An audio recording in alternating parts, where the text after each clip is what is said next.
He is repugnant in a free and open society.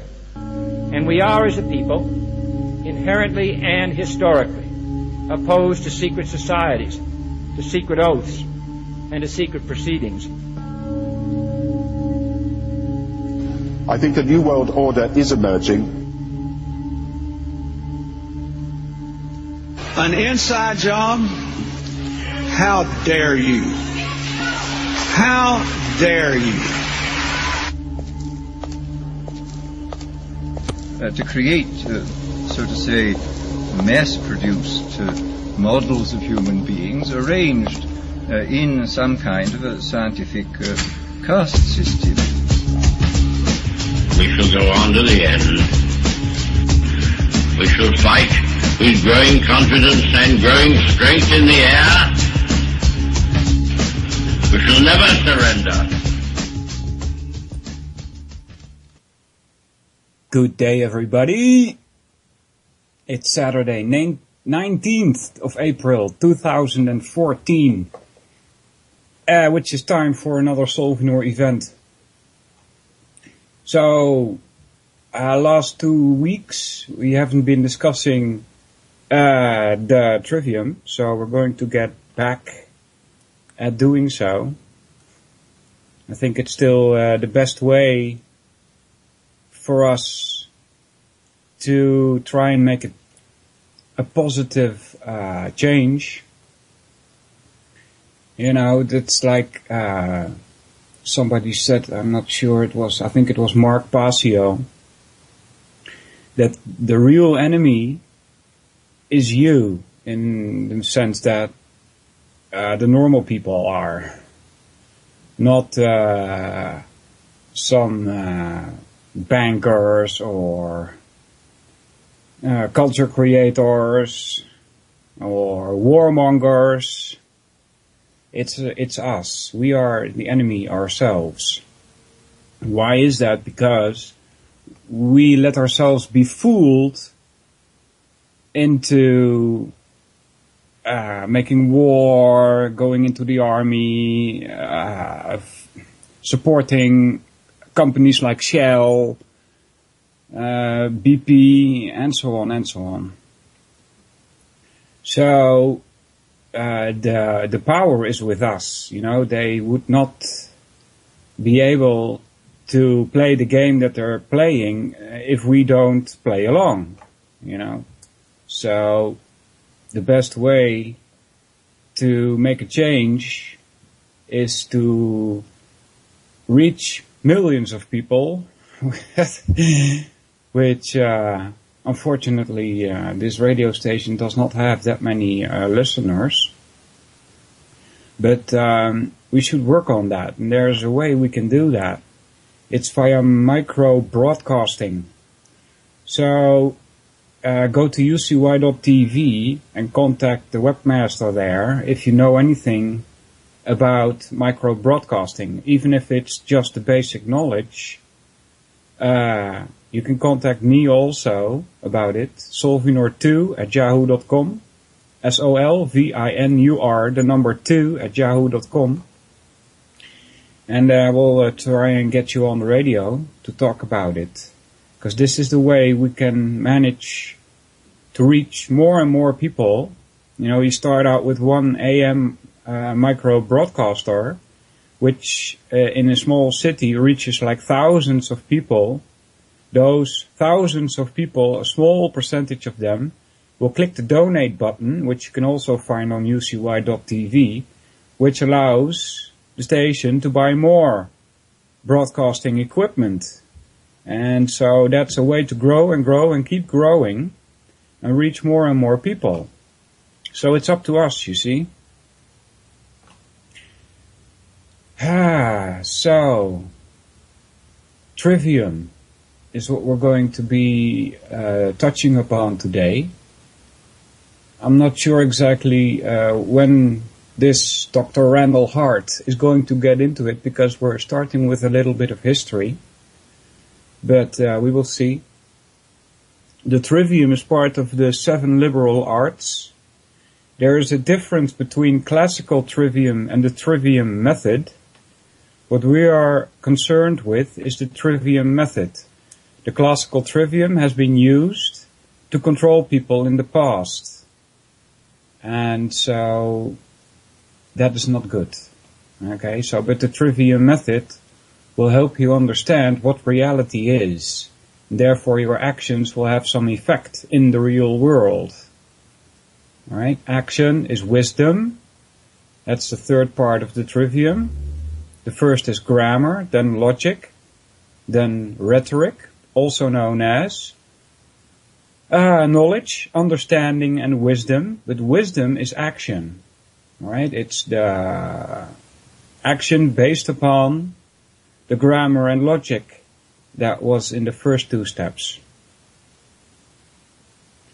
Alright? So trivium means where three roads meet. Right? So the trivium is like a oneness in itself.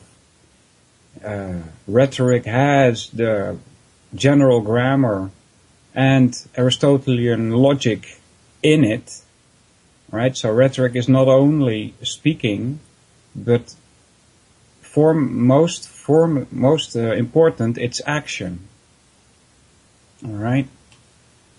So welcome everybody in the chat. You can get there if you go to ucy.tv, mouse over shows and hosts, and click on any of the shows, and you will get into a chat room. Welcome Ben, Dan, JJ, what's up, buddy? Vagabond, and a couple of ons. How you doing, people? So let's see what we got here. This is a little bit of history regarding education. If you have any questions, you can type them in the chat. I'll try to keep an eye on them while I read this. Alright, so in the 1950s, Sputnik and the National Defense Education Act were catalysts for discipline-centered curriculum stressing science, mathematics, and foreign languages. In the 1960s, before I continue here, this is 1950s, so he's talking about, there is, however, a more important happening in the education. Before that, like 50 years, 60 years before that, there were one-room schools in the United States. I don't know about the Netherlands, to be honest with you. So I don't know how that worked in Europe. But I think it must have been the same, because around 110 years ago, the Prussian education system was introduced in the United States. It first went to Alabama, if I'm not mistaken. And it came from Europe. So, you know, that's a change in education. Because before that time, the trivium was educated on schools, and it has been taken out. Alright? So that's an important thing to check out. If you haven't heard about it, the Prussian education system. Continuing in the 1960s, with the civil rights movement and the demand for educational opportunity, came a child-centered program with emphasis placed on ethical, social, and multicultural subjects. Right? So this ethical, social, and multicultural subjects has to do with culture creation. They will tell you what your ethics are, how you are to socially behave, and so on. So this is not something that is coming from humans itself. It's being pumped into children, right? Nowadays they get sex education at a very young age, which is abhorrible. What do you call that? It's really bad. Yeah. So the 70s brought new criticisms over our school systems. Loss of faith in the government following Watergate and the prospects of high unemployment along with double-digit inflation, added to the uncertainty about the future. Schools were given the additional burden of teaching students how to cope with the energy crisis, ecology, depletion of national resources, rising crime, and a changing job market. This is apparently from Pulliam, 1995. By the 1980s, the focus of criticism had taken a conservative turn. In 1983, the National Commission on Excellence published a document calling for educational reform in American schools. Yeah, it's probably not a change for the better. If it were, he would have forced the trivium back into the curriculum. A Nation at Risk, that's 1984. It's probably some kind of report. A Nation at Risk, 1984. 1984, that's a book which you should read if you haven't. Became widely known for the following paragraph, which served as an impetus for many of the report's recommendations. Alright, this is indeed a telling paragraph. Alright, he's correct in what he's stating here, as far as I can see. If an unfriendly foreign power had attempted to impose on America the mediocre educational performance that exists today, we might well have viewed it as an act of war. Alright? That's indeed what it is. It's a war on the people. It's a war on your mind. As it stands, we have allowed this to happen ourselves. Yes, that's exactly why I said in the beginning of the radio that we are the enemy. You know, our ignorance or nations, as Mark Passio put it, and those two are two different things. Nations means that you haven't been presented the knowledge and or that the knowledge is not available. Ignorance means to ignore, as Mark Passio puts it, to ignore the knowledge that has been put in front of you or that is available. So those understand the difference between the two. Alright? So we have an ignorant people.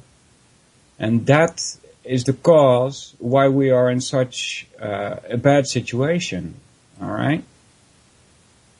People refuse to use the brain. We have even squandered the gains in student achievement made in the wake of the Sputnik challenge. Moreover, we have dismantled the essential support system which helped make those gains possible. We have, in effect, been committing an act of unthinking, unilateral educational disarmament. Alright. Following this report, a wave of reform interests spread rapidly, and hundreds of national, state and local level commissions, task forces and study groups were formed. Yeah, that's more, what you call that again? I did a show on it 3 weeks ago. Bureaucrats, right? Yeah, let's form a study group to see what we can do with this problem. And form another subcommittee, blah, blah. And in the 1980s, when I went to school in Canada, I found out that the Canadian school system was 2 years at the minimum behind on all subjects except computer knowledge. Alright, so that was very boring for me to go to school there, because I had that stuff like 2 years ago. My sister, who also went to school there, was top of the class. Yeah, that doesn't surprise me. Not because she was so super intelligent, but she had already had that stuff. You know? The initial answer seemed to be found in centralizing of power. Yeah, that's the answer for what exactly? Because that's leading to all kinds of problems, the centralization of power. According to Finn and Rebarber, 1999, the first wave reform, that's quotes, first wave. The first wave reform concentrated on raising academic standards through new academic requirements for students and increased regulations for teachers. Along with the additional requirements, taxes rose, school spending soared by 33% in quote-unquote constant dollars from 1980 to 1990. And a great deal of academic-related legislation was passed. However, the results of the efforts was that they accomplished very little. Yeah, that doesn't surprise me. It's not supposed to make things better. That's not what they're there for, the so-called regulators. 1990, SAT, verbal scores, it sounds like some kind of test or something. I don't know what SAT means. In 1919, SAT verbal scores were as low as they had ever been, and mathematics result remained flat for the 4th year in a row. Yeah. A while ago, somebody pasted in a chat room where I was, this was long ago, a test that was done in schools at, I believe it was 1856. So that's more than 150 years ago. I was stunned. That was a hard test. You know, I was like, what the heck is this? So you see, it's been going downward and downward ever since, you know. States would continue to have more control over the education system. Accountability as measured by achievement testing would remain a major component. School restructuring defined as a decentralization of control and decision-making from central offices to the people involved with the individual schools would continue to flourish. Right, so that's a better idea. School choice, including voucher system and charter schools, would remain a hotbed for political debate. Yeah, the word political, it's from politics. And Mark Passio also reminded me of this. The word politics is made up of two words, poly and tics. And the word tics comes from ethics. So it's many ethics. That's what politics is supposed to be. You know, it's not anymore. Maybe it never was in Western society. Continuing, today's quote-unquote third wave reforms contain a workable amalgamation of aspects of both previous reform movements. However, today there is an emphasis on whole school reforms models as advocated by the federal government in the No Child Left Behind legislation. This study provides an overview of a whole school reform model known as the trivium of classical education. Alright, so we'll see what we can get here. Purpose of the study. The initial purpose of this investigation is to prevent an analysis of two models of classical education that have had a significant effect on the re-emergence of classical schools across this country.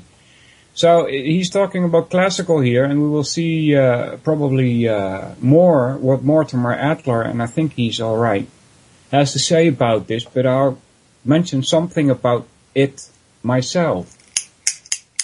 Let's find a lighter that works first. So, as you probably may have heard before, we got in the Western world, Greece was one of the first to use a trivium method or trivium education. And we lost it around 1000 or 1100, somewhere around there. And in the 1500s, the Muslims brought it back to us. This trivium method or classical trivium. The thing is, however, that it has been used long before that. I can tell because I've read enormous amount of ancient mythology, and in that ancient mythology they describe a society that is made up of classes. They call them castes in India. They have a caste system which is still in effect today. That caste system is more than 5,000 years old.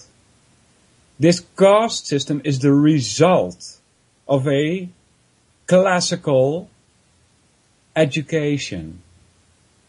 They would form people into specific areas so that they would function in a pre-subscribed society, which is controlled because of the caste system. At the top of this caste system you had brahmanas, which were nowadays you can see as quote-unquote priests. Right? Remember, priests are the first scientists. So the science plays an important role in Western society, because here in the West we have more or less the same. It's been taken by the British out of India into the Western world. We also have a caste system, we just don't call it that. Alright, so at the top of this caste system you have brahmanas, which are priests, or the science class, so to speak. Beneath that you have the kshatriyas, which are the military and political establishments. Then beneath those are the merchants. And then beneath those is everybody else. That's you and me. And that is the way in which that society was formed. And if you were born in a certain class, like your parents were brahmanas, for instance, then you automatically became a brahmana, even though you may not have been suited for that job. Because every child born is a new child and you never know what you're going to get. One may be good in languages, another may be good in agriculture or whatever, So, but if you were born in a brahmana caste, at least you had a education. Alright, as opposed to the lowest class, which did not get an education.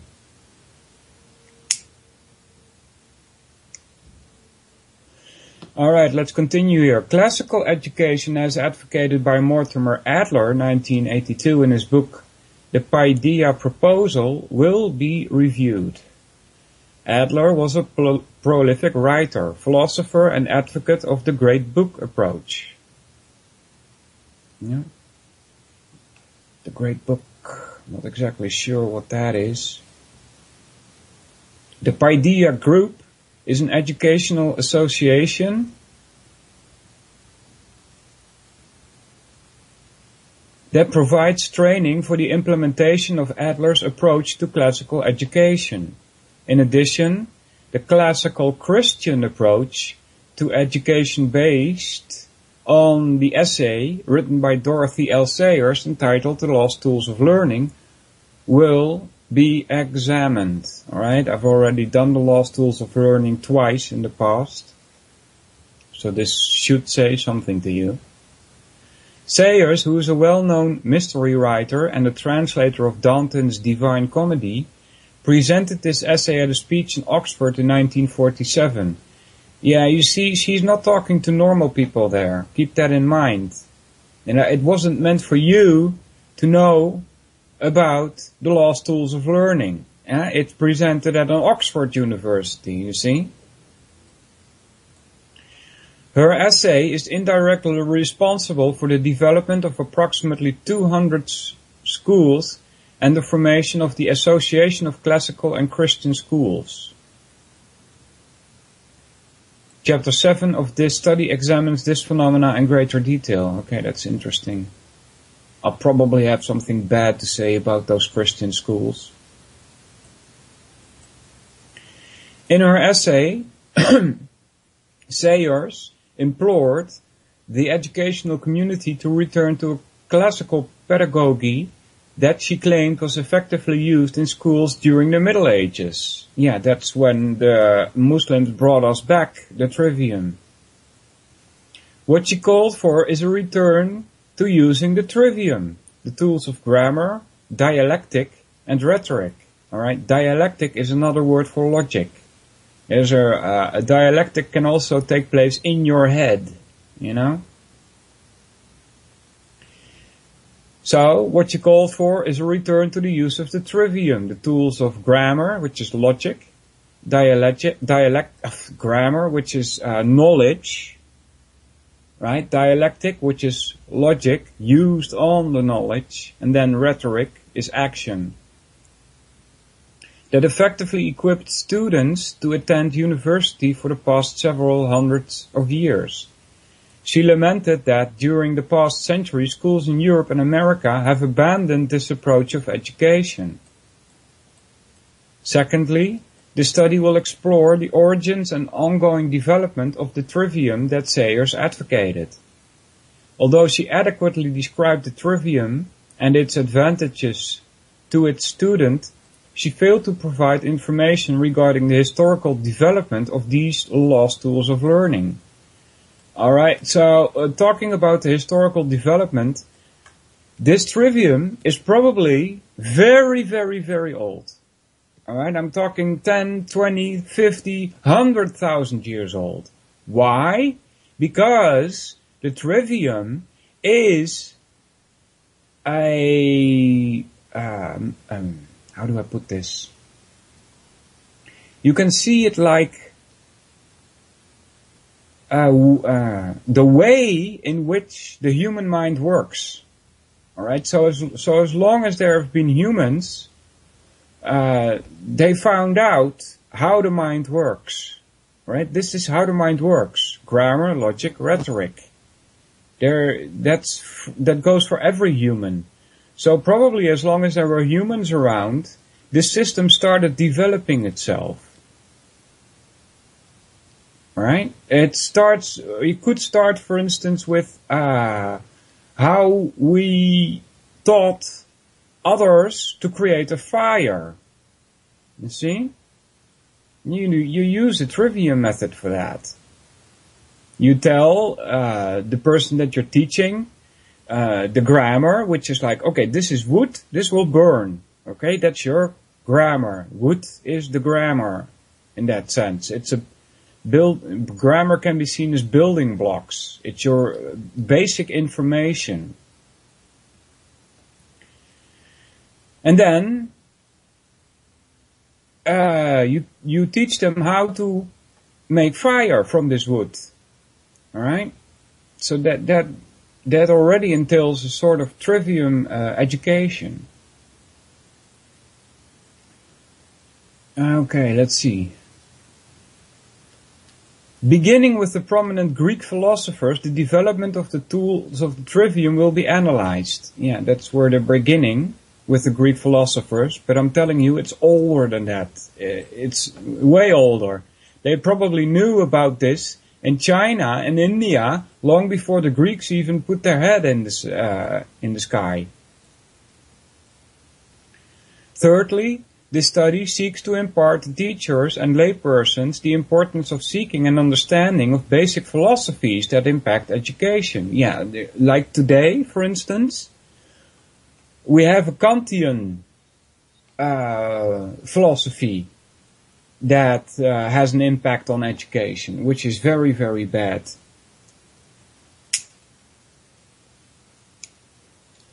Without this background and knowledge, one is simply ill-equipped to make important educational decisions. Idealism and realism, which have spawned classical education, will be juxtaposed with pragmatism, the catalyst behind progressive education. Alright? So we're going to try and answer the following questions, which he puts out here. Research questions. What is a classical or liberal arts education? Alright.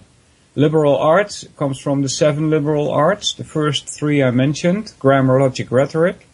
The second part is known as the quadrivium. Those are 4. That's why 7 liberal arts, 3 and 4, right?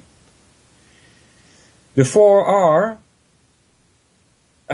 math, which has number in itself, geometry, which is number in space, music, which is number in time, and astronomy, which is number in time and space. So you see, the quadrivium has to do with number, which is very interesting.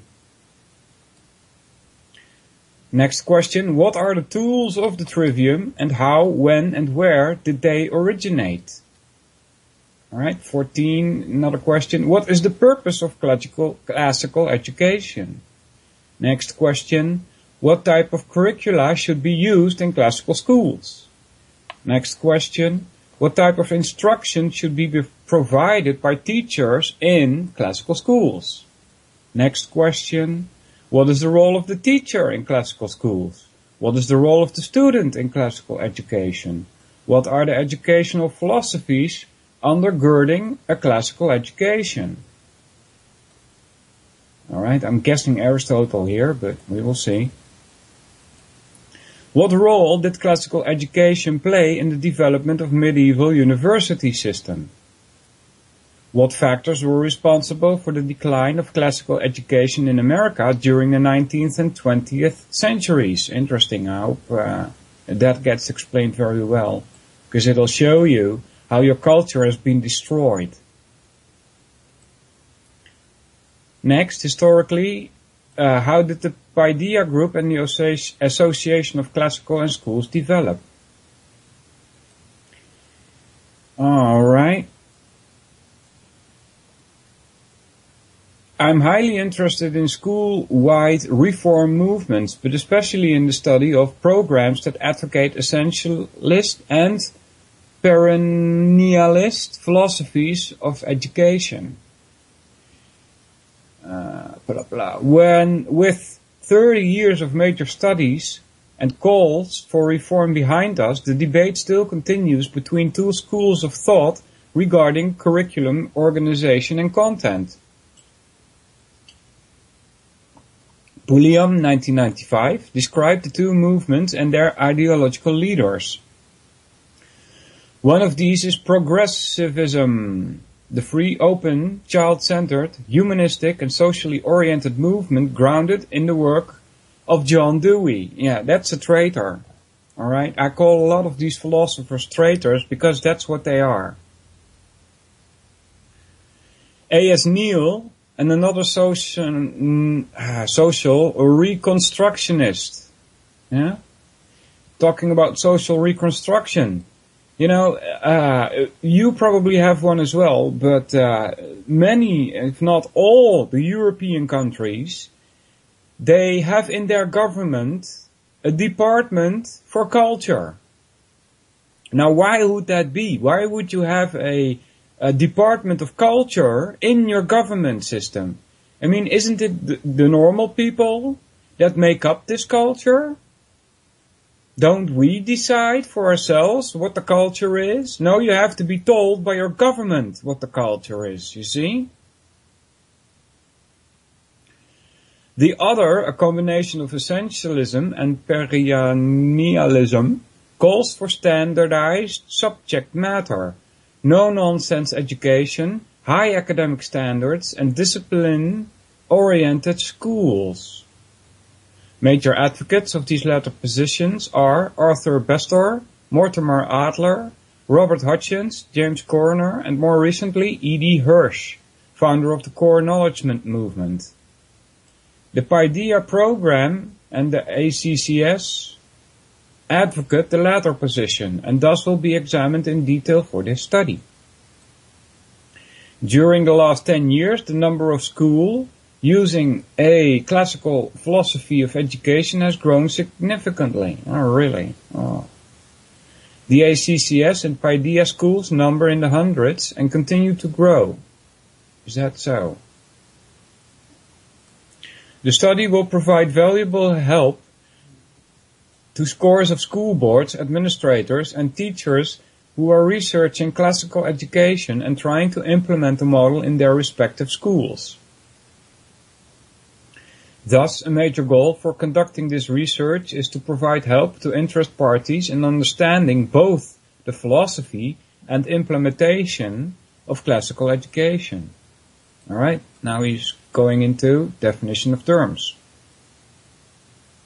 This section includes working definitions for key terms important to understanding in this study. Yeah. Classical education.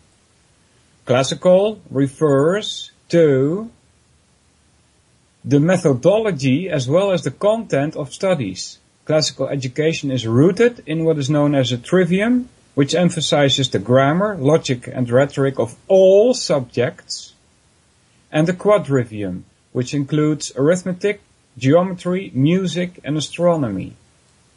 Alright, grammar stage. During the early years, kindergarten through 5th or 6th grade, students study the grammar portion of the trivium. Yeah.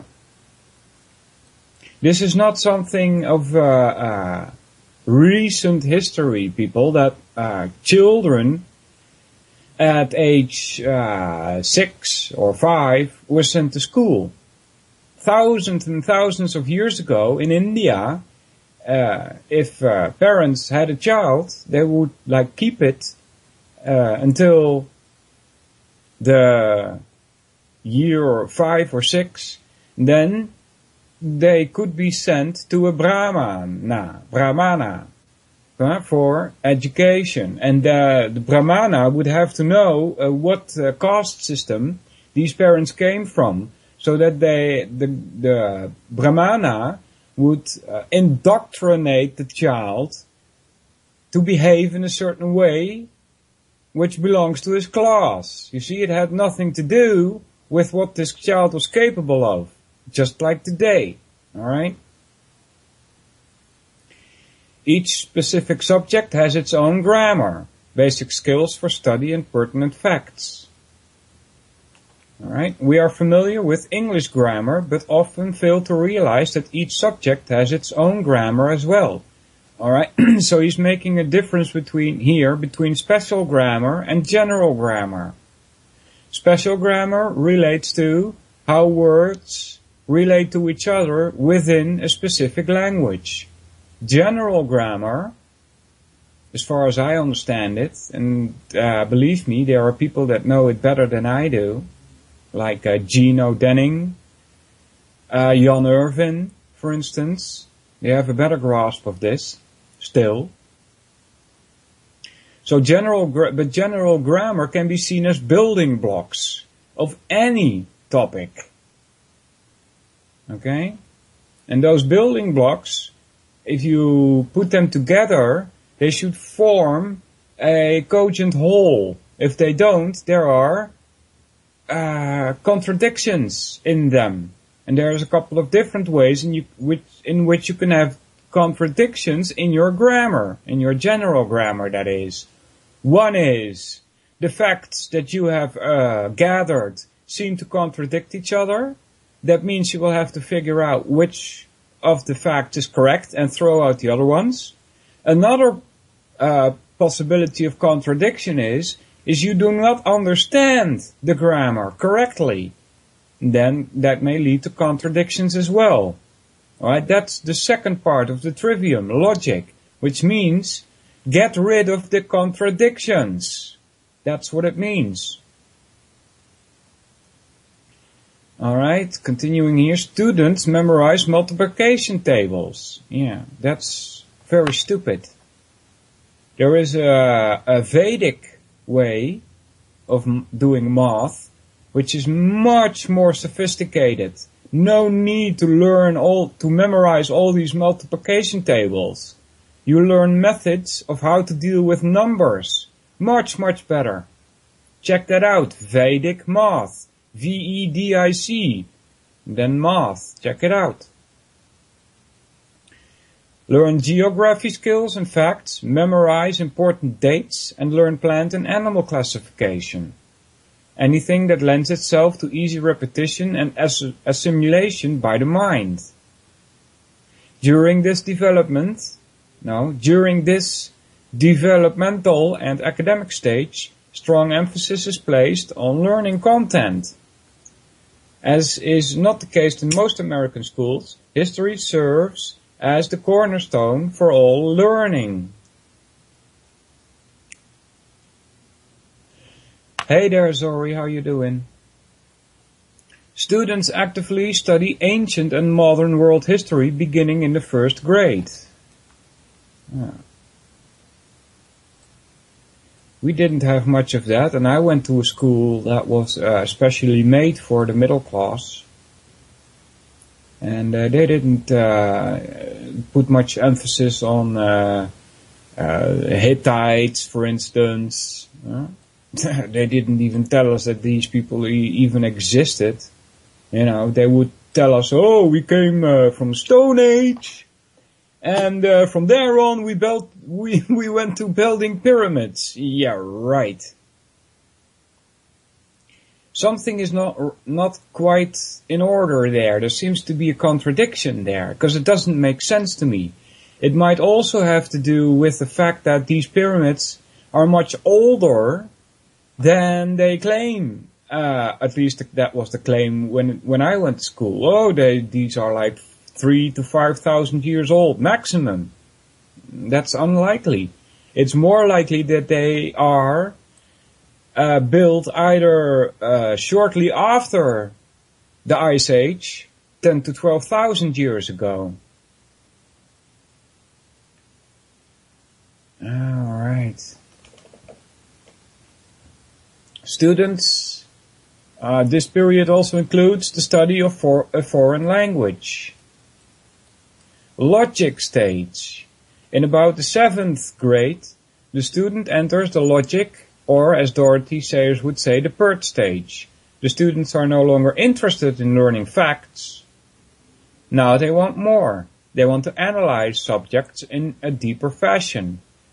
The what, who, where, how, why of a subject. Okay, now he's not being super correct here. As I have been learned by Jan Irvin, the who, what, where, when of a subject is grammar. Alright, then why is logic, and then how is rhetoric. Okay, so those are three things meshed together here. They want to analyze the subject in a deeper fashion. The what, who, where, how, why of a subject. He's mixing it up, he's placing how behind why, which is not interesting. It's the wrong way of putting it. First you have who, where, when, and what. That's your grammar. Then why? Why what? Why did who? Why did who, when? You see? And then after that comes the how, which is rhetoric. They are no longer content to just know about World War II. They want to understand the events that led up to our involvement. Yeah. Previously, in the grammatical stage, students would have to memorize December 7, 1941 as the date that Pearl Harbor was bombed. Now they want to know why this event took place. Typical lie-hop operation. Yeah. Just want to get this off my mind. There's lie-hop and my-hop. Let it happen on purpose and make it happen on purpose. There are some people in the 9/11 movement, as they call it, or as I call it, that still think it's a lie-hop. Let it happen on purpose. That's impossible. It really is impossible. Why is that impossible? Because planes are not meant to make 412 meter high buildings disappear in 11 seconds. You do not let that happen, you make it happen. Continuing. Through the grammar stage, students routinely accept the theological values of their parents and teachers. During this time, students have many questions related to their spiritual faith or that of their parents. Such questioning is accepted and greatly encouraged. During this stage, heavy emphasis is still placed on content, but students are better equipped to engage in higher level thinking skills. Rhetoric stage. During the rhetoric stage, or as Dorothy Sayers would say, the poetic stage, the goal is to adorn truth with beauty. The working definition of rhetoric is that students must learn to express themselves well in a persuasive, aesthetically pleasing form. As they continue to acquire content and dialectic skills, persuasive writing, speech, debate, and drama are actively stressed.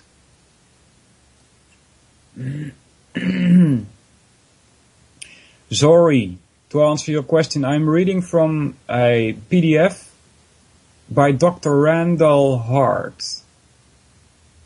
Alright, if you want this PDF, just contact me via Skype and I will send it to you. Reform, we're still talking definitions here. Reform, to amend what is defective, vicious, corrupt, or depraved. To remove an abuse, wrong, or errors. To make changes for the better. Changing something to eliminate imperfections. To affect a new form of character. Changing a policy within an institution. Okay, so that's how it's used in this PDF. Alright? Don't confuse this with reforms that have been taking place in our history that only lead to more excuse me, more destruction. Hold on, guys, let me roll another cigarette here. No. Reform movements. According to Rich, 1992, reform movements refer to curricula and programs that are used in or influence organized instruction. Alright, that's the definition of reform movements. There's another one. One-track system of education. Every student takes the same course on the high school level just like an elementary school. The curriculum is to be general and liberal. Right, the word liberal sounds loaded nowadays, especially in America. Here in the Netherlands it's not so badly tainted. We have a liberal party here, a political party. It's called D66. 66 refers to the year it was created. And it was a small party in the past.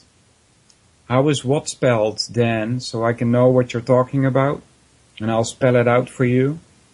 I don't know what you mean. Just try and type it as best as you can, what I said, and I'll correct you if need be. Alright, so, but this liberal party here has gained some tracks. And people are voting for it because they got fed up with the establishment. And the social party lost a lot, which is a good thing, supposedly. You know, it doesn't really matter what political parties are in power, though. Because they don't decide what's going on in society. The author of the PDF I was reading, okay, I'll type that into the chat. There you go. Alright, let's pick this up. Oh yeah, the word liberal. Alright, so the word liberal ties to two other words that should take away some of the bad name that it has. Liberal means book in the language where it comes from. It also means free in the language where it comes from. And you also get the word library from it. right? Book, library, great, makes sense, right? Multi-track system of education, another definition here. The curriculum is divided into a college prep track, a vocational track, and a general education track, which with different goals for different groups of students. Next, they're going to define philosophy here. Howick, 1971, offered the following definition. A common and literal interpretation of the word philosophy is love of wisdom. Yeah, that's a literal translation of the word philosophy. Philo, meaning love. Sophie, probably comes from a goddess, Sophia, meaning wisdom. Alright, so wisdom is, in my opinion, is not the correct word here, because wisdom is action. And philosophers are more inclined to knowledge. Alright, that's at least what I say anyway. So a common and literal interpretation of the word philosophy is love of wisdom, but it's much more. Philosophy is concerned with basic considerations and underlying assumptions. That's correct. Its subject matter is abstract and not ordinarily susceptible to analysis by scientists and mathematicians. That's correct. It inquires into principles of reality, knowledge, and value, and tends to group its answers into related schools and systems of thought. Alright, that's also correct. Philosophy is the rational approach to problems and questions in contrast to the purely materialistic scientific or emotive. It is a comprehensive and reasoned inquiry dealing with the foundations in thought of all human activity, especially in the fields of science, art, religion, and education. It does not provide answers as much as it questions answers. Alright, next is metaphysics. Metaphysics examines the nature of ultimate reality. There is no single agreed upon definition of reality. Educators define reality according to their educational philosophies. Yeah. Isn't that strange, right? That there is no agreed upon definition of reality when we have 6 billion or more people living in it and nobody knows? How's that, huh? Well, I have a definition of reality and it's working just fine. As I've said to you guys before, there is no difference between truth and reality. Real is the word that should speak out to you guys, as opposed to fake. You see? Next is epistemology. Epistemology deals with knowledge and knowing and is closely related to methods of teaching and learning. Again, different philosophies hold different epistemological conceptions. For example, idealists see knowing or cognition as the recall of ideas that are latent in the mind. For them, the Socratic dialogue is the most appropriate teaching method. Let's see here. Idealists see knowing or cognition as the recall of ideas that are latent in the mind. How is that? How does that work? That's not how I view knowledge. Dare I say I'm a philosopher myself. Knowledge ties to reality. Right? It has to be true for one thing. Alright? Another thing is, you have to understand it. You have to understand the knowledge. Alright? In Dutch we say kennis, which kind of ties to the word knowing. There's an etymological tie there. And if your kennis or your knowledge has no tie to reality, it's bunkum. It's useless. Alright, so I don't think it has anything to do with the recall of ideas in the mind. And how is it latent in the mind? You know, I don't get this.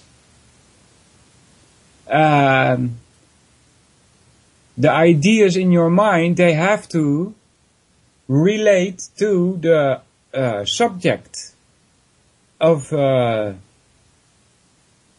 what you're talking about. If for instance, let's take, for example, a stone. Alright, there's stones in my garden. That's grammar. Alright, if you know what a stone is, that is knowledge. So your idea of a stone ties to a thing that is in reality. Alright? Hey Ruud. Topic is trivium. We'll probably get to trivium. We're doing a kind of introduction here. And definitions. Next is axiology. Axiology seeks to prescribe what is of value. Alright, axiology is divided into ethics and aesthetics. Ethics examines moral values and the rules of right conduct. Natural law comes to mind, as Mark Passio puts it. Ethics, again, should tie, as it doesn't, but it should tie to politics. Alright, the tics from politics comes from ethics. That's where the word comes from.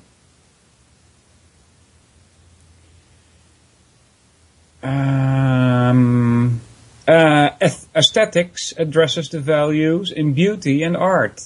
Idealists and realists subscribe to the objective theory of value, which asserts that the good, true and beautiful are universally valid in all places and all times. Alright. Limitations of the study. Hey, Atox, how you doing, buddy?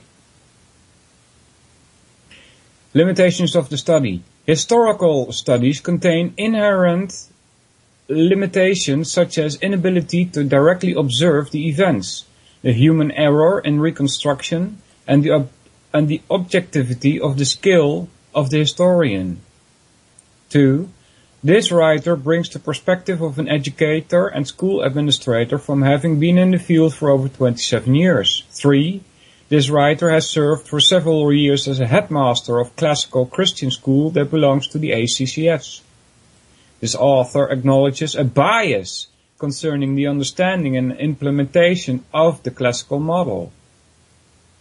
4. There are limits to the amount of data which could be read, recorded and analyzed by the researcher given the time constraints. This author is not a scholar in the areas of ancient and medieval languages. Yeah, that's unfortunate. 6. All historical studies are limited because of the inability to directly observe the events studies. Next is organization of the study. This study is organized into 8 chapters. Chapter 1 establishes the purpose of the study, questions researched, definition of terms, limitations of the study. Chapter 2 provides a summation of the study's design and methodology. Chapter 3 and so on and so on. We'll just skip that because we're going to get to it, right? Chapter 2 is next. Design and methodology of the study. Hey Joe, how you doing, buddy? This historical study is a comparative analysis of the ideology of 2 selected reformers, Mortimer Adler and Dorothy Sayers. The historical development of 2 models of classical education that have had a significant effect on the re-emergence of classical schools across this country. Classical education as advocated by Mortimer Adler in his book The Paideia Proposal, and the use of trivium as espoused by Dorothy L. Sayers in her essay The Lost Tools of Learning are reviewed. Adler was a prolific writer, philosopher, and advocate of the great books approach, while Sayers is well known as a mystery writer and translator of Dante's Divine Comedy. Yeah, you already said that in chapter 1. Why repeat this? However, in order to understand Adler's and Sayers' approaches to classical education, one must have a basic understanding of the philosophical ideologies that have driven their work. In addition, the classical philosophies of idealism and realism, the more recent philosophy of pragmatism, must also be reviewed, as it was the direct catalyst for John Dewey's approach to education that so directly impacted the decline of the classical education during the past century. Yes. Chapter 4 provides a summation of key philosophers and teachers who greatly affected the development of classical education from the Hellenistic age to the Middle Ages. In her former essay, Sayers did an excellent job of describing the trivium that was so masterfully employed during the Middle Ages, but she failed to provide for us insight into the historical development of these great tools of learning. Now, when he's saying here that was so masterfully employed during the Middle Ages, I got to ask. I have to. Because you see, even the priests in those days, most of them were not able to read. The stories that they told their followers were straight out of the head, as they had been taught orally. Alright, so if you can't even read or write, how was it masterfully employed, if even the priests could not read or write? Middle Ages seems like a dark period to me. You know, it's only since the Enlightenment that we've managed to crawl up a little bit.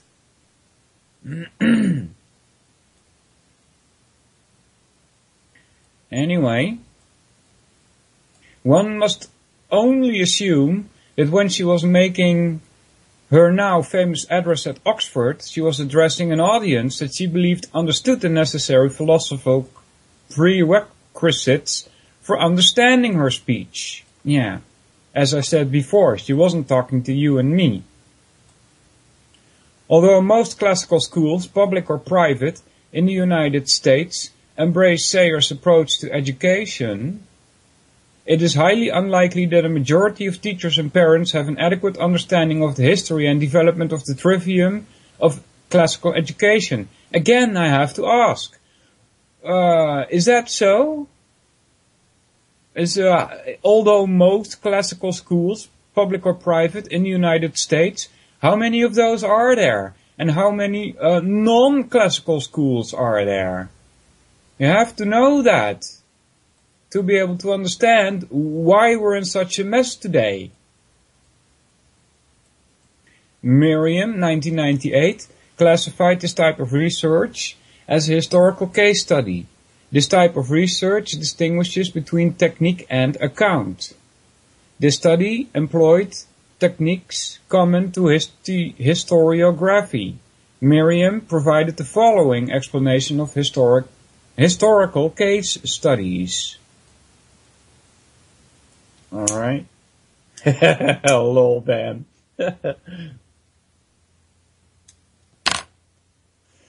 This type of research employs techniques common to historiography, in particular the use of primary source material. The handling of historical material is systematic and involves distinguishing between primary and secondary sources.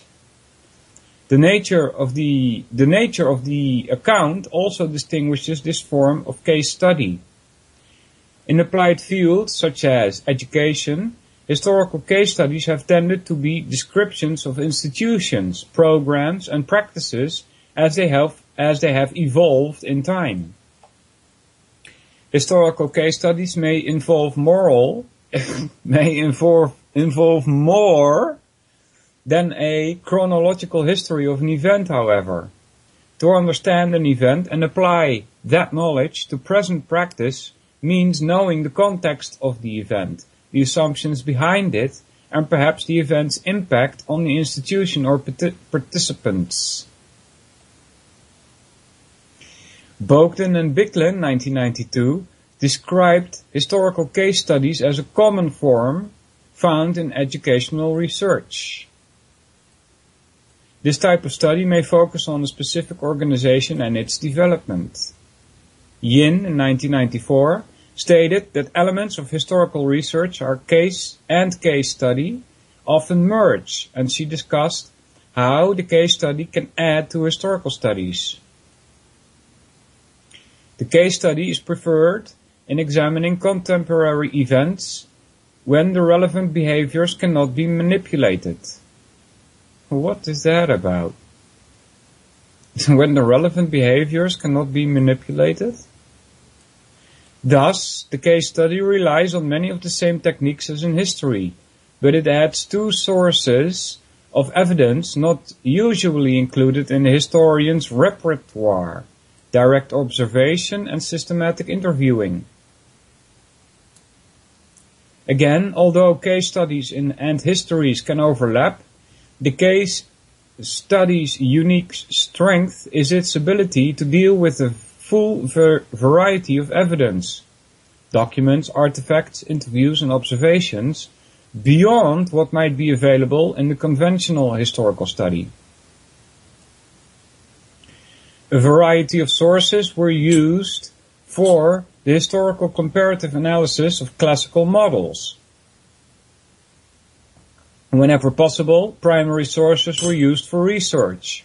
However, this author acknowledges that much of what was studied for this dissertation was originally written in Latin or Greek, of which he is not a scholar. Wasn't taught Latin or Greek.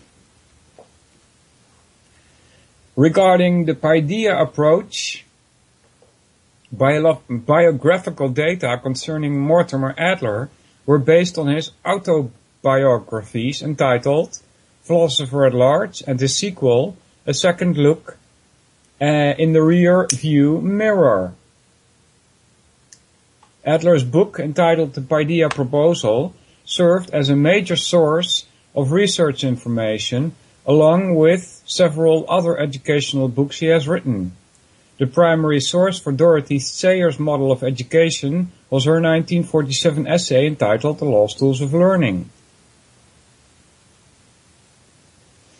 Several biographies of Dorothy Sayers were also reviewed. Information regarding the history and development of the Association of Classical Christian Schools, that's the ACCS, we've mentioned before, was based on interviews with the director of the association. Further information was obtained from the association's website. Alright. Chapter 6 provides a brief summation of the educational philosophies of philosophers, educators, and theologians who significantly influenced the development of classical education from the time of ancient Greece until the advent of the medieval university system of Europe. After deciding on the topic for this study, the selection process began regarding which educators to include. Because each educator's ideology was studied in depth, the sample had to be narrow enough to adequately analyze the impact of each educator in a reasonable amount of time. Alright, let's move on a little bit, guys. I'm going to skip something here. Moving on to chapter 3, which is called Philosophical Curricular and Historical Foundations of Education. The importance of embracing a philosophy of education. When I began 27 years ago, my philosophy of education was quite simplistic. Philosophy was for professors in academia who spent their time discussing the question of life. That certainly had nothing to do with teaching in an elementary school. Oh, really? Early in my teaching career, was I a traditional teacher or a progressivist? At the time, I was not only unable to answer the question, but I was simply not interested in doing so. He's talking about himself here. Let's move on a little bit, guys. Blah, blah. Moving on. During the 1980s, the teachers with whom I taught struggled with several issues such as 1. Should students receive letter grades in an elementary setting? Yeah, that's what I found strange also. When I went to school in Canada, you had like A, B, C, D, and I was like, huh? You know, we in the Netherlands we got numbers. 1 was bad, and 10 is an A, right? So I was like, why are they using letters here? In Germany, it's the other way around. If you get a 10, that's bad, and then 1 is good. So yeah, try and talk about confusing, right? 2, was penmanship important enough to be treated as priority? 3, should we openly correct student speech when they verbally continue to make grammatical mistakes? Yeah, let's take into account the feelings of these students. You know, you can't be openly corrected.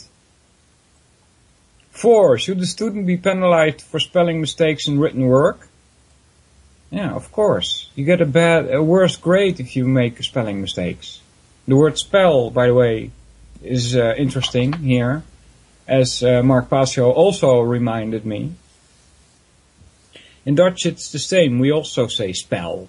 Huh? It makes you think of wizards. Put a spell on you, alright? That's what it is, people. As I've said so many times before, language is the prison in which we try and find out what reality is. That's why we should make up our own words. 5, should students be placed in tracked reading groups? 6, hey Jules, should students be given partial credit for completing a math problem, although the answer was incorrect? Huh? Should students be given partial credit for completing a math problem, although the answer was incorrect? No. That's ridiculous. I mean, I can imagine the following, okay, that this is how they did it in the Netherlands, when a math problem, huge math problem, and it took like half of a page to figure it out, okay? So you're making this half of page, you're writing and you're writing and you're writing, and one little mistake slips in. But that one little mistake is carried over in the rest of the equation. Okay? So what the teacher would do then is he would recognize the mistake, but then use that mistake in the rest of the analysis of the answer. And if the rest of the steps that were made were okay, you would only get punished for making that mistake, not get punished for making the end result not be in order because you made that little small mistake, you see? So I can imagine that. But just for completing it and it being wrong, you shouldn't be given partial credit. Should we expect students to use correct grammar and punctuation in writing exercises or simply allow them to express their feelings? What the heck is this? What are these teachers asking themselves? Are you a teacher or what? Of course, they should be using correct grammar and punctuation. I found that out a long time ago when I was making radio. People didn't seem to get to understand the meaning of a comma. Alright, so let me tell you again. A comma just means And the sentence continues.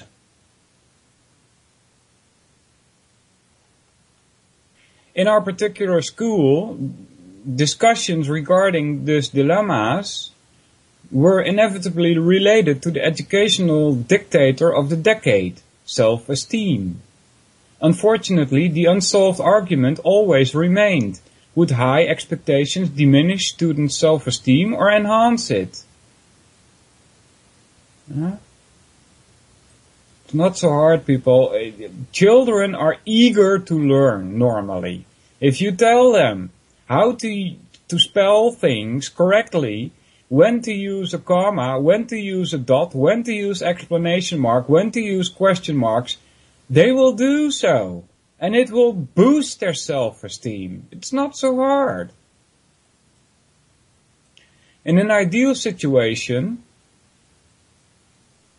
Jules says chats are killing grammar, and that is so true. Yeah. I read a lot of chat, not only in chat rooms like this, but also in game. And it's even worse there.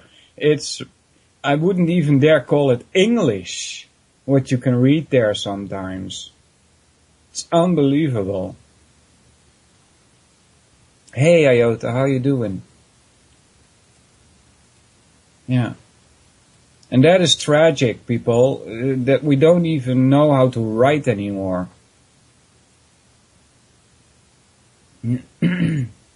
All teachers in America should know if they are operating from a realist or pragmatic philosophy of education.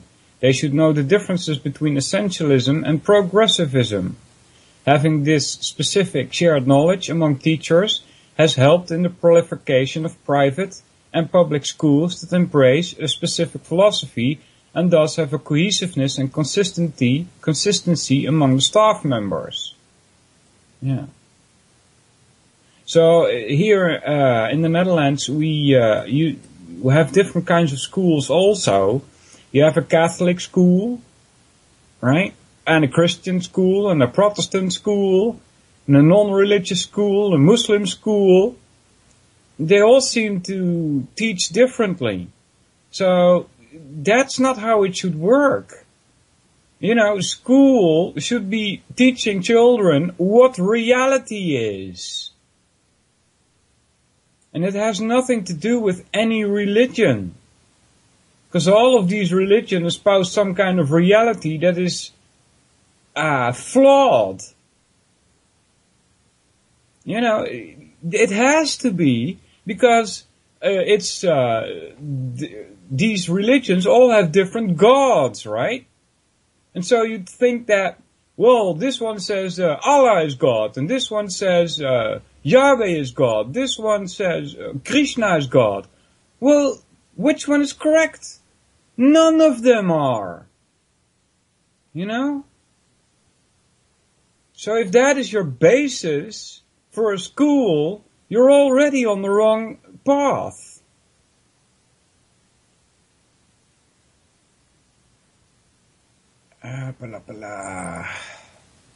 Oh, my PDF went crazy and it skipped back like 1/3 or something.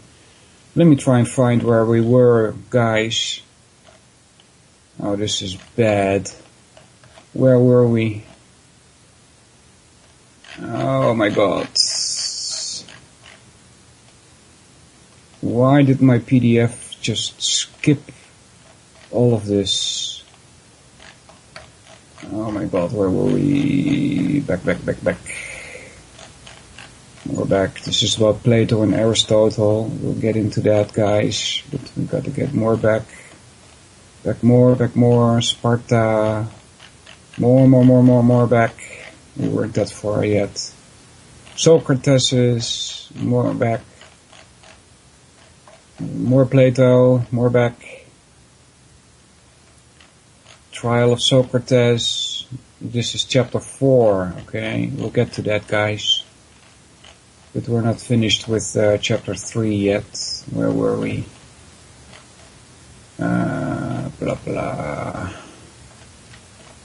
Further back. I'm sorry about this, guys. Is this where we were? No, almost though. Should be somewhere around here. Oh, yeah, I think this is where we were. I think this is where we were, somewhere around here. According to Kneller, 1964, perennialism, more than any school of thought, is deeply rooted in the past. The term classical implies that the advocates rely heavily on the literature from the past. It is based primarily on the philosophical concept of realism, but it also relies on idealism. Perennialism is an educational philosophy founded on the belief that the body of knowledge, which has endured through time and space, should form the basis for one's education. I agree with that. It contends that the basic principles of education are both timeless and recurring. Yeah, exactly. Alright, next. Purpose and role of school. Perennialists, forgive the pronunciation here, oppose political, social and economic movements that seek to use the school as a multi-purpose institution.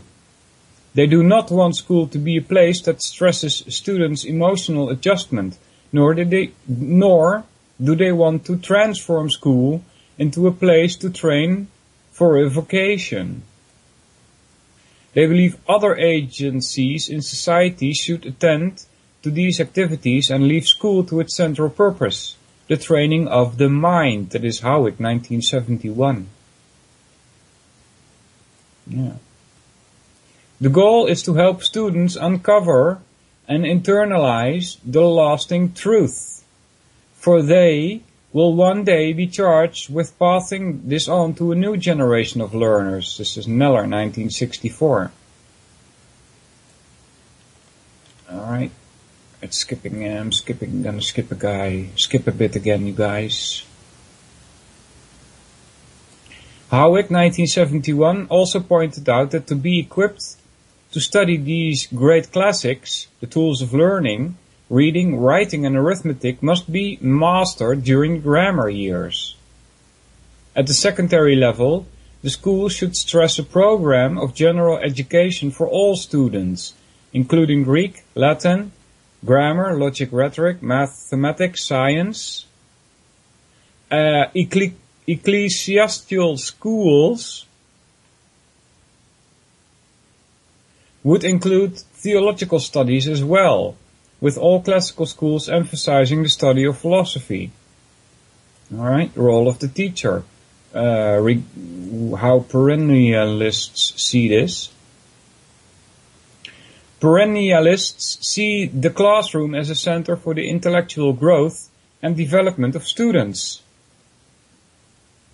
Teachers must be liberally educated themselves and have love and desire to lead a life based on truth. They would much prefer teachers to have courses in liberal arts during their undergraduate years as compared to method courses. Although method courses may be important, they should be taken following a university education. This is Howick, 1971. Essentialism. Essentialism is a conservative educational theory that developed in opposition to progressive education. Rooted philosophically in both idealism and realism, essentialism emphasizes an academic curriculum of subjects and encourages teachers who stress order, discipline, and effort. For essentialists, the important aims of education are 1. To transmit basic skills and knowledge found in cultural heritage. Yeah.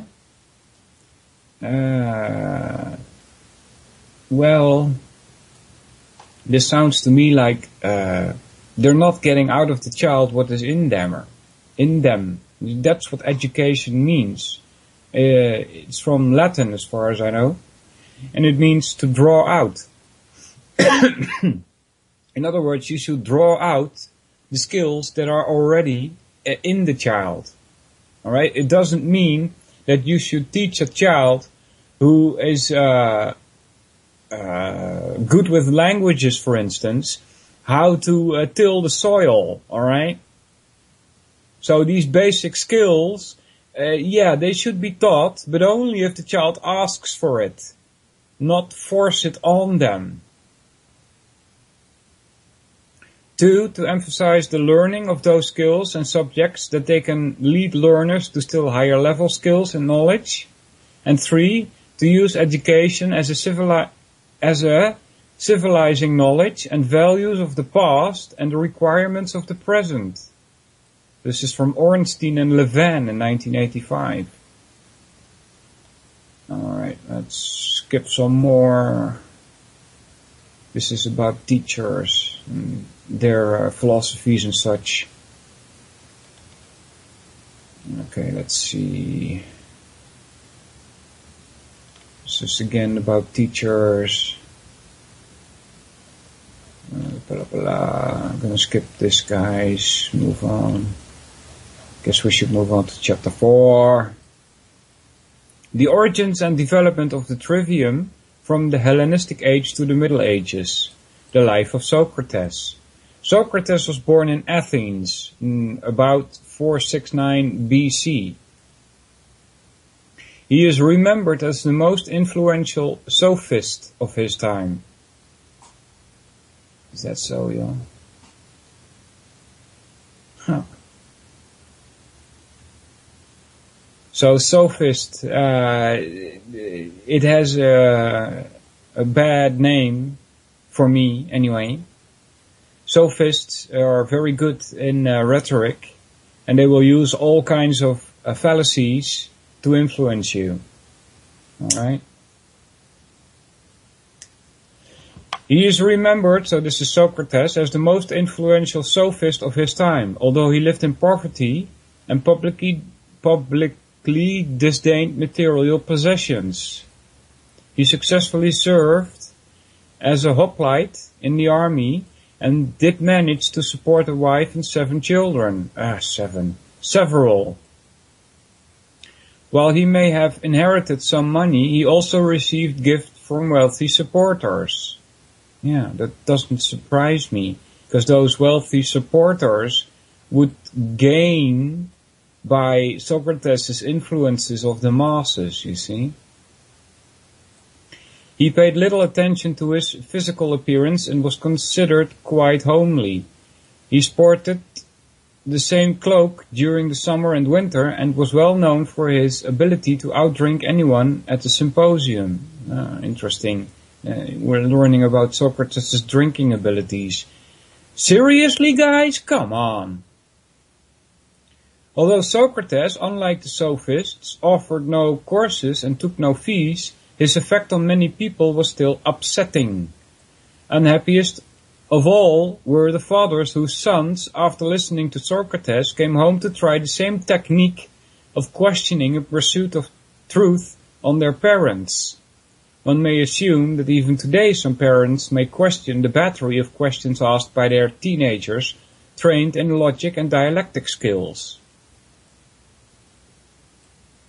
In an era in which the fathers were considered responsible for their sons' education, this was disconcerting to say the least, and convinced some that Socrates' intention was to undermine the stability of the traditional family relationship. Yeah, it wouldn't surprise me, to be honest with you. According to Martin, 1996, the feeling that Socrates could be a danger to conventional society gave Aristophanes the inspiration for his comedy, The Sea Outs, produced in 423 BC. In the play, Socrates was presented as a cynical sophist who, for a fee, offered instruction in the Protagorean technique of making the weaker argument the stronger. See? Traitor, as far as I'm concerned. When the protagonist was transformed by Socrates' instruction into a rhetorician able to argue that a son has the right to beat his parents, the protagonist ended the comedy by burning down Socrates' thinking shop. Yeah? The trial of Socrates. Socrates lived for philosophy and was killed on anti-intellectual grounds. Really? He was charged with introducing new gods and corrupting the youth. It is also possible that political motives were a catalyst behind the prosecution of Socrates, and it was held by some that he had supported the 30 tyrants. Right? Those 30 tyrants are the people that were in charge those days. Impiety ranked as an extremely serious crime because the gods were believed to punish the entire city, even for the actions of an individual. Yes. That is probably how people thought those days, guys. They impersonalized the gods, right? The god of the sea, the god of the earth. And people actually believed that they existed, personally. Right? When in mythology it is used, or it should be used, as a simpler way to remember the stories that you were told. That's why they personalized them also. Alright? But it got turned into people actually believing in these gods. They were natural forces, right? That's what mythology is supposed to be about. Mythology is also the start of science. It tries to explain natural forces, all right? And then they personalize them, making the masses of people believe in quote-unquote gods. As usual in Athenian trials, no judge presided to rule on what evidence was admissible or how the law should be applied. Speaking for themselves as the prosecutors, as also required by Athenian law, the accusers argued their case against Socrates before a jury of 501 men that had been assembled from the year's pool of eligible jurors, drawn from the male citizens of over 30 years old. The prosecution of Socrates had both a religious and moral component. Religiously, the prosecutors accused Socrates of not believing in the gods of the city-state and of introducing new divinities. Alright. Morally, they charged he had left the young men of Athens away from Athenian conventions and ideals. After the conclusions of the prosecutor's remarks, Socrates spoke in his own defense as required by Athenian legal procedure.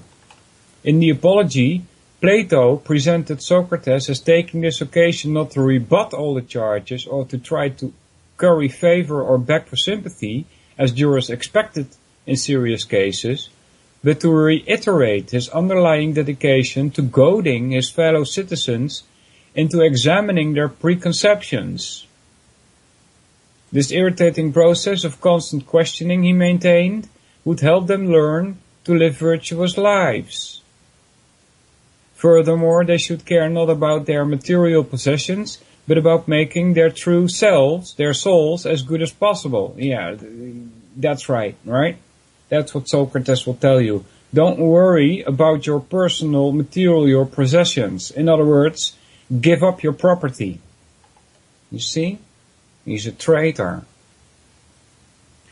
If he were to be acquitted, he boldly vowed to remain their stinging gadfly no matter what the consequences to himself.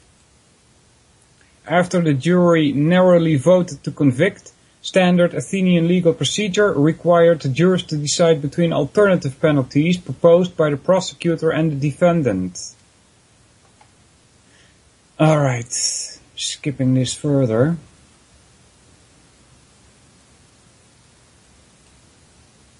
Blah, blah. Let's see where we can continue here. Socrates' impact on classical education.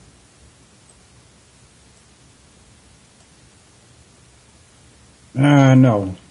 Forget it. Blah, blah. I don't want to hear about this traitor Socrates. Get lost. Here.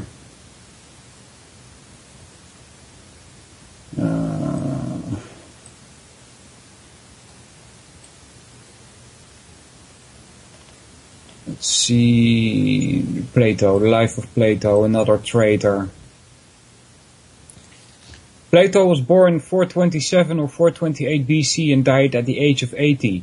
It was claimed that Plato's real name was Aristocles, and that Plato was a nickname that may have meant the brother, derived either from the width of his shoulders, the result of training for wrestling, or from the size of his forehead. Plato was the youngest son of Ariston and Peristione, something like that, who came from famous wealthy families who had lived in Athens for generations. Alright? This will point you to the direction in which Plato's affiliations lie. Where his affiliations lie. Who he is speaking for. Alright? While Plato was a young man, his father died and his mother remarried. Her second husband was named Pyrilampes, something like that. Plato may have been introduced to Socrates as a young boy, for Plato's mother's brother, Charmides, was a friend of Socrates. Alright. As a young soldier, Plato fought for Athens against Sparta during the Peloponnesian War. He was in military service from 409 to 404 BC, but at that time he wanted a political career rather than a military one. When he was about 75, he shared his reflection in Epistolale 7, 324c. It says, "A long time ago, when I was a young man, I wanted, like so many others, to devote myself to politics as soon as I became my own master." Thus, his writings represented a strong bent toward political philosophy. Alright, Plato is a mystic. Alright, the world of forms is what he called it. In Indian philosophy, that would be the absolute properties, alright, which cannot be seen, not be smelled, not be felt, not be heard. In other words, you can't use your five senses to check whether Plato's world of forms really exists or not. You see,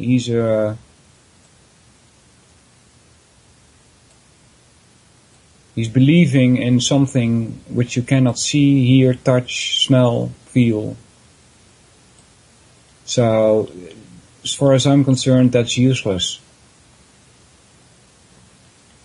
You want to talk reality, do so. But, reality is available to your five senses. Alright. Plato's proposed plan for instruction? No. More about Plato. I'm gonna skip that. The life of Aristotle. Now this one is better as far as I know. Aristotle is not a mystic. Aristotle was born in 384 BC in a small Greek town of Stagira in Macedonia, and so he later became known as the Stagirite. He was the son of Nicomachus, who was the court physician of King Amyntas II. Huh. Aristotle had a lifelong passion for science that he may have inherited from his father. Alright, in those days, guys, there was no such thing as what we call science today. There was philosophy. Alright, there was that, but there was no specific science, like we have from Newton, for instance. Okay? Aristotle had a lifelong passion for science. According to Ross, 1923, it is possible that Aristotle received training in dissection and may have helped his father in surgery. This is probably the origin of the story that charged him with being a quack doctor. Yeah, that doesn't surprise me. His parents died while he was still a young boy, and he became the ward of a relative named Proximus, something like that, Proxenus, whose son Nicanor he later adopted. With Plato at the academy, undoubtedly he demonstrated precociousness. What the hell is that? Is that a misspelling or what is this? And I can't select this. Yes, I can. Copy that. Let's type it into Google and see what that means, guys. Dictionary. How much time do we have left? About 20 minutes. Dictionary. Paste that there. Precocious. Alright. Something like that. Precocious. Unusually advanced or mature in development, especially mental development. Okay? Alright.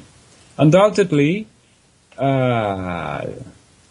Aristotle demonstrated precociousness for learning because at the age of 17 he was sent to complete his education in Athens.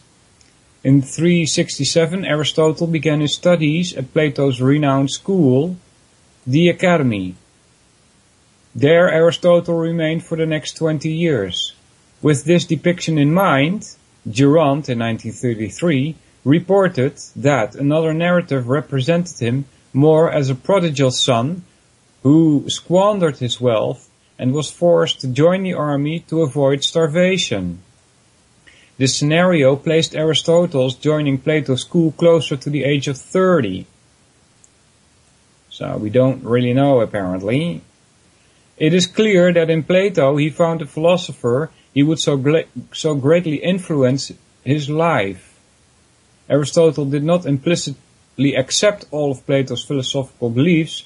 However, it is clear that Plato and Aristotle had a great mutual respect for each other. Plato is alleged to have called Aristotle the reader par excellence and the mind of the school, as cited in Ross. Later, their relationship may have been less cordial, but during Plato's leadership of the Academy, Aristotle remained loyal. Other than Homer, there is no author whom Aristotle quotes as frequently in the rhetoric as Plato. Right, that's work he did, rhetoric, Aristotle. Indeed, some years after Plato's death, Aristotle wrote of Plato, "He was a man whom the bad have not even the right to praise." Oh my God. The only man, or the first, to show clearly by his own life and by the reasoning of his discourses that to be happy is to be good. And you got to be kidding me, right? How is a feeling, going to be relevant in deciding whether you're a good or a bad person? Does that make sense to you guys? It doesn't, right? Whether you're a good or a bad person has to do with what values you hold, not if you feel happy or not. Geez, the nonsense these ancient philosophers can come up with. After Plato's death in 347, Aristotle left the Academy. One may speculate that this decision was influenced by his disappointment in not being named as Plato's successor. Accompanied, yes, come in, I'm making radio right now, so that's somebody at the door, guys.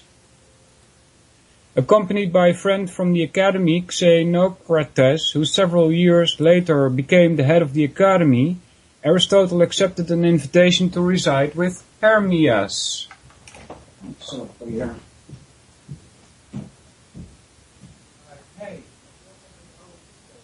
Yeah, yeah. Somebody at the door. I told him to come in, but he probably doesn't understand English, so he was just standing there. Where were we?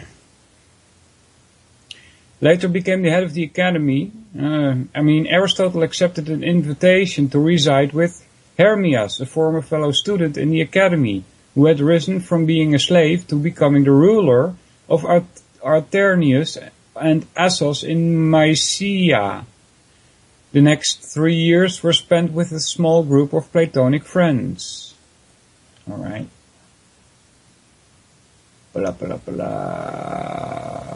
Let's skip this, guys. I thought he was going to get into the trivium. Yeah. Let's see what we can get here. Skipping all of this.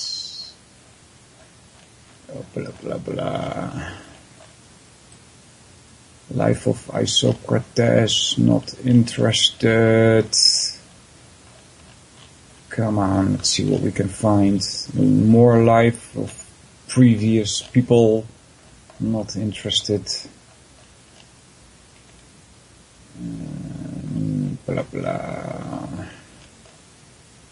Praise, writing, speaking, character of teachers, the parents, no.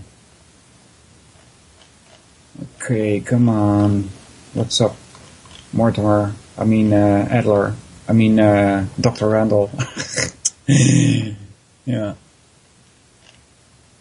He's taking stuff from Mortimer, and I'm trying to find something here that is more related to the trivium. Jesus, I'm gonna have to do this next week. I know I said last week that we were going to do Enoch, but trivium is more important. Maybe sometime we'll get to Enoch, but I'm really trying to find something here. This is all about history and people from history. I'm not interested in that. I thought this was going to be about grammar, guys. But apparently it's not. In this study of the history and development of the classical trivium, it would be remiss to omit a brief history concerning the development of the medieval university system. Yeah, I wonder, because, he's talking about the trivium all of the time here, and, talking about the history of it. But is he going to get into it? Because we're already past halfway here, and still he's talking about the development of the classical trivium. I hope he's going to get into it at some point. So, let's see. Let's welcome everybody in the chat. Hey, 8 Hawks, Banjoy, Delnick, Dan TC, Dan, Desert Hawk, JJ, Joe, Jules, Zori, Ruta, SLC Mike, Iota, and One. Welcome everybody! Okay, so it was the development of this revert institution that allowed for an amalgamation of the past 1500 years of classical thought to come to fruition in a systematic and orderly fashion. Yeah, so this is contradictory to what I've been taught. We didn't start this only until 500 years ago, not 1500 years ago. Alright, so it was before that, like before Jesus Christ, right? We're talking again Socrates and stuff. Yeah, it was around then, but it got lost. And we only refound it 500 years ago. So I don't know what he's talking here about 1500 years of classical thought.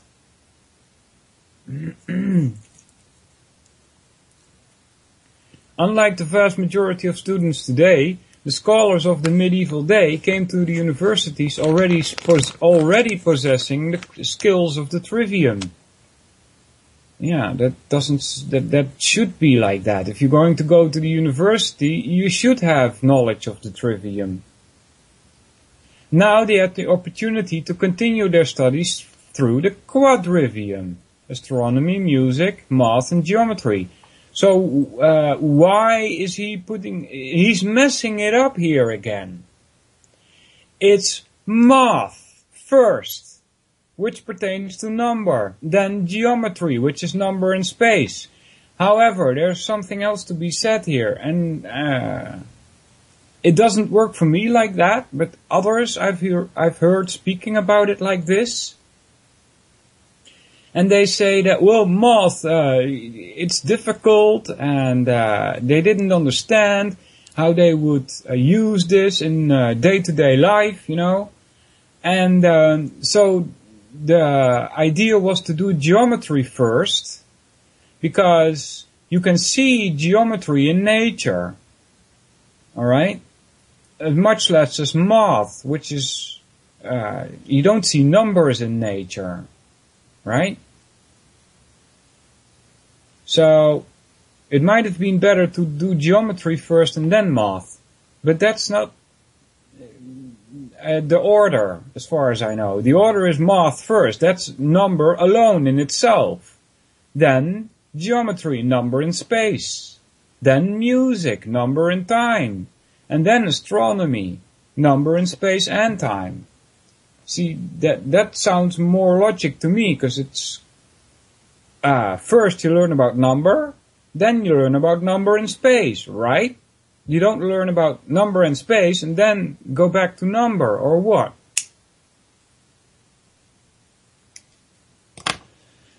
Along with cathedrals and parliaments, universities were created during the Middle Ages. The highly educated Greeks. Yeah, right. How is that, right? They were still driving around in carts on wheels with horses. They were still using bow and arrow and clubs. What do you mean, highly educated? The highly educated Greeks and Romans had no universities in the sense that the world has been used for the past 900 years. Although they provided outstanding instruction in law, rhetoric, and philosophy, their methodology was not organized in the form of a permanent institution of learning. You know, they were still discussing. Hey, Crack, how you doing, buddy? They were still discussing, and apparently that knowledge got lost again, because they knew exactly what was going on in India with this regards. I would call them more highly educated than the Greeks were, because they were still trying to figure out, how does it work? Is the sun moving around the earth or what? You know? And then there was one old Grecian who stood up and said, no. The planets move around the sun, not the other way around. Alright, so that knowledge got occulted again somehow, because only the old Greek knew that. So, it's ridiculous. Alright, while Plato's academy lasted over 900 years, certificates of attendance or diplomas were never awarded. Not until the 12th and 13th century do we recognize those familiar phenomena of faculties, colleges, courses of study, examinations, commencements, and academic degrees. We owe this legacy not to Athens or Rome, but to Paris and Bologna. The academic guild that formed in Paris and Bologna gave us the first definition of university, a society of masters and scholars. Yeah. I'm giving you a definition of university here. It means one voice. That's what it means. You're not allowed to dissent. Historically, the word university has no connection with the universe or the universality of learning. Yeah, but it has to do with oneness. One voice. It denotes only the totality of a group, whether of barbers, carpenters, or students. Alright. The term is derived from the Latin for union, universitas. Union. Initially, Bologna students formed a guild and virtually controlled the university. Eventually, the professors also formed a guild and were able to determine admission standards, so that the student could enter, save by the guild's consent. The first section of this chapter deals with the history of early medieval universities, the second with university instruction, and the third with short biographies of two famous influential professors. Alright, so let's skip all that. Let's see what I hope I can find something that has a little explanation of the trivium, guys. Jeez.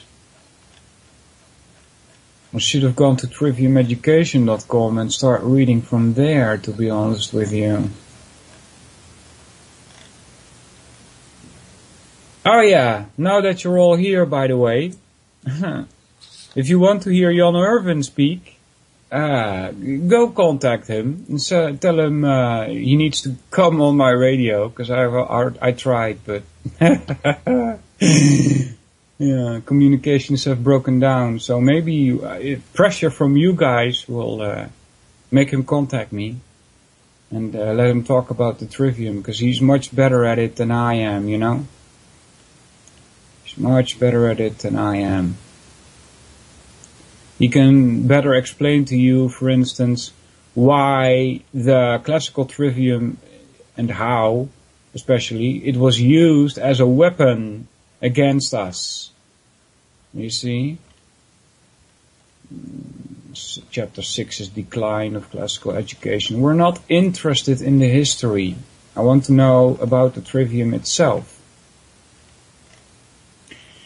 Okay, so, but Jan Irving can tell you, and you can reach him via triviumeducation.com or Gnostic Media. Type that into Google, Gnostic Media. Gnostic Media. And he can much, much better explain how the classical trivium was used as a weapon.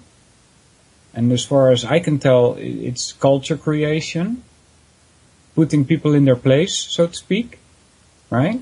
And how the trivium method, which is what we are concerned with, helps you understand reality and can be used as a weapon to defend yourself against the sophists and the nonsense you get from television and politicians and so on.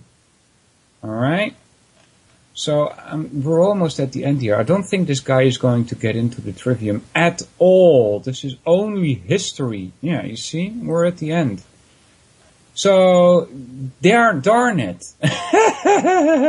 Yeah. Poof. I've clicked it away. Yeah.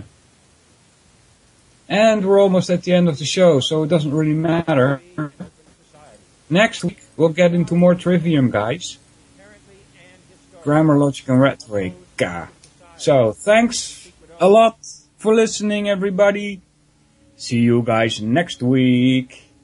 I think a new world order is emerging. An inside job? How dare you? How dare you? To create, so to say, mass-produced models of human beings arranged in some kind of a scientific